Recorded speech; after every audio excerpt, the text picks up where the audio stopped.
kulanti wacan oo wanaagsan daawadayaal ku soo dhawaada warbixin kooban oo aynu ku eegi doonno wixii ka soo kordhay dagaalka ka soconaya Nagorno-Karabakh ee u dhaxeeya Armenia iyo Azerbaijan. Armenia iyo Azerbaijan ayaa midba midka kale uu ku eedeeyay in uu adeegsado dagaalyahanada Syria dagaalka ka socda deegaanka lagu murusan yahay ee Nagorno-Karabakh. Adeegsiga dagaalyahanada ajaanibta ah ayay falanqeeyaasha ka digayaan in ay noqon karto xaalad halis ah taasi oo saameyn ballaaran ku yeelan karta gobolka.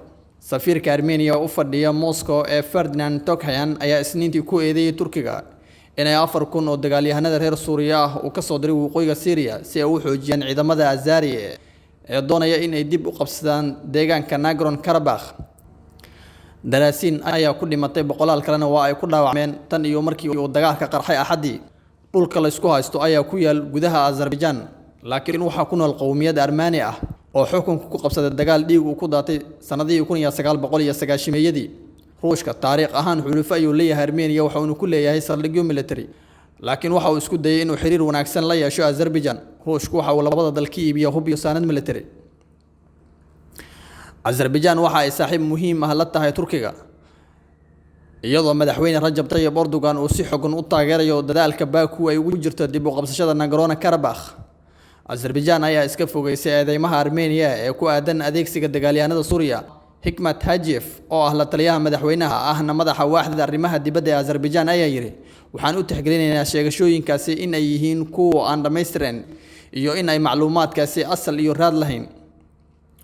Laakiin sheegashada Yerevan waxaa taageeraya wakaaladda wararka ee Reuters iyo wakaalado kale oo caalami ah oo daabacay waraysi ay isniintii la yeesheen falagada Syria oo sheegtay in loo daadguraynayo Azerbaijan iyadoo ay dardargelinayso Ankara.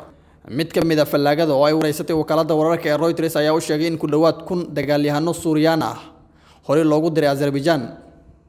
Ankara waxa ay u adeegsatay falagada Syria faragelintii military ee ku gashay dagaalkii sokeeye ee Liibiya. Jabhadaha waxaa loo diray in ay taageeraan ra'iisul wasaare Faisal al-Siraji iyo xukuumaddiisa heshiiska qaran ku dhisan dagaalka kula jirta ciidamada General Khalifa Haftar.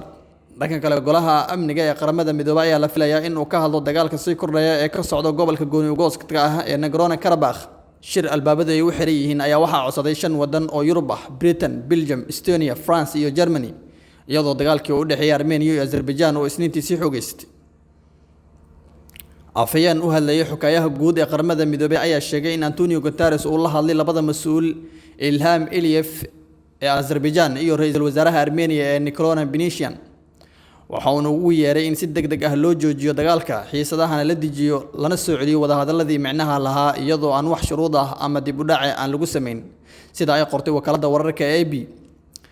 Saraakiisha Nagorno-Karabakh ayaa sheegay in 58 askari la dilay tan iyo Axadii, marka oo ay sheegtay in Azerbaijan ay qaaday weerar cir iyo dhul ah. Gobolka ayaa sidoo kale soo sheegay dhimashada 2 qof oo rayid ah. Ma jiro war rasmi ah oo ku saabsan khasaaro military oo dagaalka ka soo gaaray Azari. labada dhinacba waxa ay isweedaarsadeen eedeymo ah in ay adeegsadeen madaafiic culus. Wasaaradda difaaca ee Azari ayaa sheegtay in ciidamada Armenia ay duqeynayaan magaalada Tartar. Dagaalkan ayaa dhaliyay baqdin laga qabo in quwadaha gobolka ee Ruushka iyo Turkiga ay soo galaan rabshadaha. Moscow waxa ay xulafo difaac la leedahay Armenia halka Ankara ay taageerto Azerbaijan. Afhayeenka Kremlin-ka Dmitry Peskov ayaa isniintii ku baaqay in colaaddu si dhaqso leh loo joojiyo, wuxuuna sheegay in xaaladdu ay walaac ku hayso Moscow iyo dalal kale. Madaxweynaha Turkiga Rajab Tayyip Erdogan ayaa sheegay in Armenia oo si degdeg ah uga baxda gobolka ay tahay wadada kaliya ee lagu xaqiijin karo amniga iyo nabadda. Waxaa halkaasi inooga eg warbixintii gaarka ahayd aynu idinka diyaarinay dagaalka ka soconaya Nagorno-Karabakh ee u dhaxeeya Armenia iyo Azerbaijan. Tan intii aynu kulmi doono mid ka xiga waxaynu idinka tegaynaa sidaa iyo amaana Allah.